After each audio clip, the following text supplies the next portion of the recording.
In this video, I show you how to fix photos keep stopping problem on Android or photos keep crashing problem. For solving this problem, go to settings, then go to apps, then go to see all apps. Now search for photos, tap on photos, tap on force stop, tap on OK.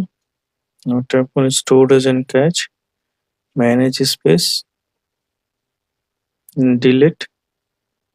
Now restart your phone. After restart your phone, now open Photos app. Now I hope that this method fix photos keep stopping problem.